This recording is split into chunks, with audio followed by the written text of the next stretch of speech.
Alright, everybody, today we're going to talk about Boris Johnson. I know I'm a little late to the game when it comes to what's recently happened with him and certain allegations, but I find that the timing is both interesting and a little too on the nose politically. For those of you who don't know, right before the Conservative Party conference, these are conferences where the respective parties in the United Kingdom discuss their policy platforms, their own slogans and mottos, things that they want to do for the country, both at home and abroad, are very akin to how the Democrats and Republicans have their own convention. However, he was given an allegation of sexual harassment. Charlotte Edwards wrote in the Sunday Times last Sunday, Boris Johnson's wandering hands. On the second anniversary of Me Too, our new columnist recalls a scandalous encounter with the Prime Minister.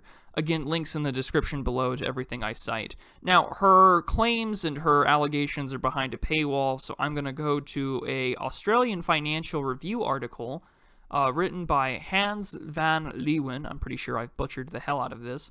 Apologies to any name that I ever, butcher. It's not intended, but when you only read something and you ever hear it pronounced, you have to make do. But he writes, Boris Johnson mauled by a Me Too moment on the eve of the Tory conference. Now, this is important to tell us because this is trying to detract attention from what Boris Johnson is trying to get done rather than the issues of, Brexit and trying to get the country out of there, deal or no deal. Instead, we have to talk about how Boris Johnson is this indefensible, evil man who should not be leading the country. He writes, Prime Minister Boris Johnson has become enmeshed in a Me Too moment, embodying his attempts to focus his Conservative Party's annual conference on domestic policy announcements and his new Get Brexit Done slogan. A mini furrow erupted after the Sunday Times columnist Charlotte Edwards claimed Mr. Johnson had groped her thigh and that of a woman seated on the other side of him during a lunch in 1999 at the offices of the Spectator magazine when he was editor. His hand is high up my leg, and he has enough inner flesh beneath his fingers to make me sit suddenly upright, she wrote.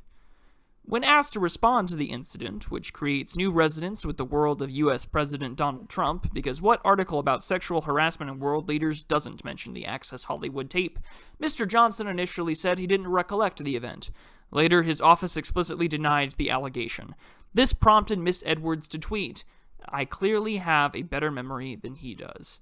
Now, this just reeks of Brett Kavanaugh's smear and allegations against him from Christine Blasey Ford and others during his confirmation hearings in front of the Senate in the United States when it came to his confirmation to the United States Supreme Court. Rather than focus on the judiciary, rather than focus on his qualifications to be a judge or Mr. Johnson's qualifications to be prime minister and to lead the country out of the European Union as the country decided by a democratic vote, the largest vote the country had ever seen in 2016, back in June.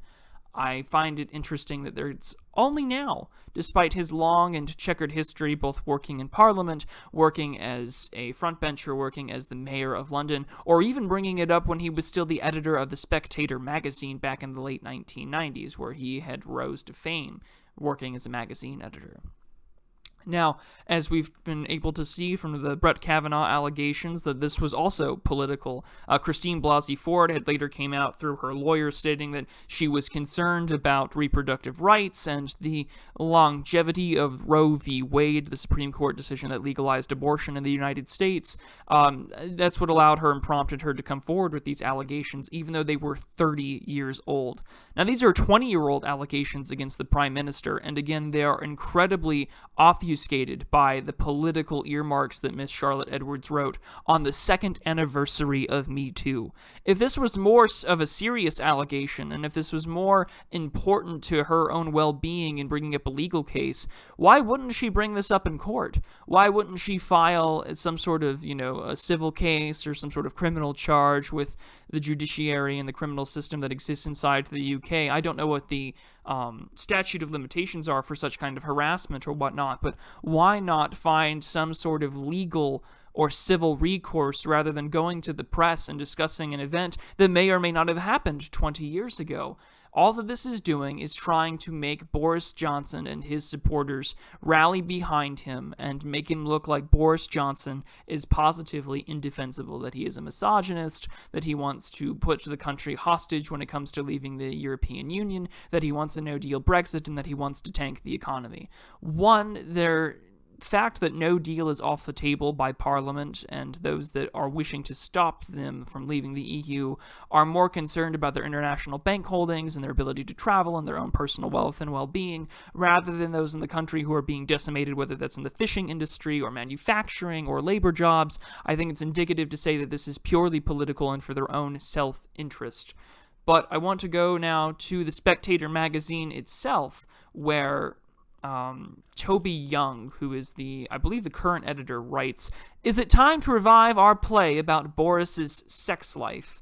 The article discusses how Toby Young had made some commentary about the nature of sexual harassment and allegations in the 1990s, which were blown out of proportion, that it was a joke, but Toby was more ardent to defend Boris Johnson than anything else.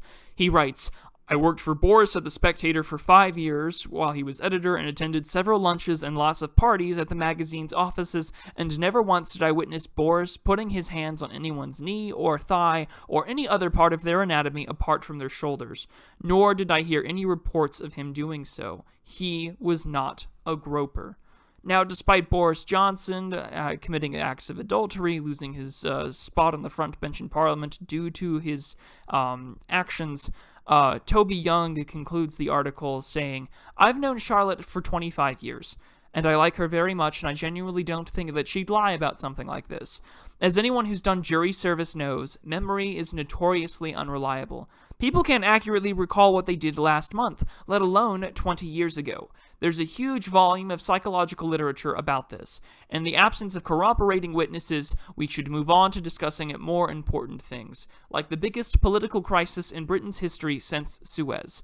Boris has a plan to get us out of this mess. We should let him go on with it." He's the associate editor of The Spectator, but still he holds a position of significant authority. And I think it's important to detail that this is a 20-year-old allegation. This happened in 1999. You're bringing it up only now as Boris Johnson finds new ways to lead the country out of the EU, trying to support the nation's democratic mandate to get the country out of there, despite what is currently happening in Parliament, where his own party is turned against him, essentially being a government in minority, and having a newly created institution, roughly only 10, 15 years old, the Supreme Court of the UK, using judicial review as a power grab to ensure that he cannot get Brexit done by proroguing Parliament, essentially disbanding Parliament until there's barely any time to stop it from happening at the October 31st deadline. Overall, I think that this is nothing more than a political attempt to make Boris Johnson look even more indefensible and to get him out of there, and to simply ensure that he does not have the political capital or clout to lead the country out of the European Union by the October 31st deadline, deal or no deal. So that about sums it up. Be sure to like and subscribe to this channel if you've liked this kind of content, and of course always share it if you do. Leave a comment down below if you have any other sort of conversations that you'd like to have. I'm very curious as to what you guys would like to hear, and see how Boris Johnson handles this allegation and other issues for the Conservative Party going forward. Until next time, everybody.